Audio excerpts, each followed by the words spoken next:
Alert રહેવા પાડી છે। સંરક્ષણ પ્રધાન રાજનાથ સિંહે હાઈ લેવલ મીટિંગ બોલાવી છે।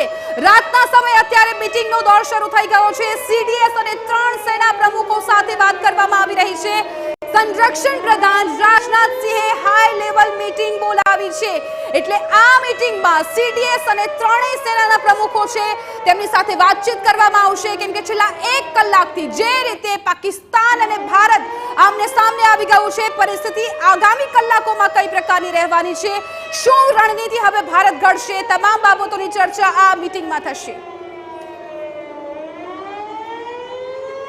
શ્રીનગરમાં સાયરન ગુંજ્યા, જે સ્થિતિ છેલ્લા 1 કલાકથી જોવા મળી રહી છે તેમાં શ્રીનગરમાં સાયરન, આગ્રામાં તાજમહેલની સુરક્ષા પણ વધારવામાં આવી છે, કારણ કે નાપાક પાકિસ્તાન જે છે તે ભારતના અલગ અલગ વિસ્તારોને ટાર્ગેટ કરી શકે છે, જેમાં ભારતની શાન તાજમહેલ પણ હોઈ શકે છે। એટલા માટે ભારતની તાજમહેલની આગ્રાના તાજમહેલની સુરક્ષા વધારી દેવામાં આવી છે। શ્રીનગરમાં પણ સાયરન ગુંજી રહ્યા છે, એટલે અત્યાર સુધી એક્શનનું રિએક્શન જોવા મળતું હતું। પહેલગામમાં જે પ્રકારની ઘટના ઘટી ત્યારબાદ ભારતે રિએક્શન આપ્યું, પરંતુ હવે પાકિસ્તાન આખા મામલાને અહીંથી મોટું કરી રહ્યું હોય તેવું લાગી રહ્યું છે અને સત્તાવાર રીતે વોર શરૂ થઈ હોય તે પ્રકારની ગતિવિધિઓ જોવા મળી રહી છે। આપ જુઓ, જેસલમેર, રાજૌરી, કઠુઆ, પઠાનકોટ એટલે જમ્મુ કાશ્મીર, રાજસ્થાનના અલગ અલગ વિસ્તાર કે જ્યાં અત્યારે યુદ્ધની સ્થિતિ જોવા મળી રહી છે। ફરી એકવાર અમારા સહયોગી મૌલિક મહેતા જોડાયા છે।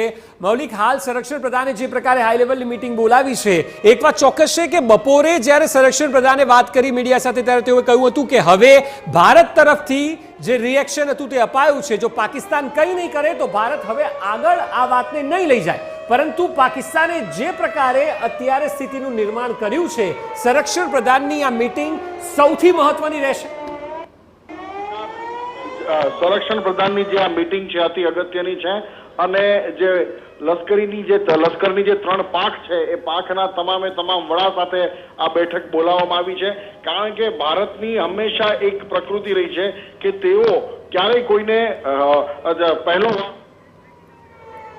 તો બનાસકાંઠાના સુઈગામ તાલુકાના 12 ગામોમાં બ્લેકઆઉટ કરવામાં આવ્યું છે।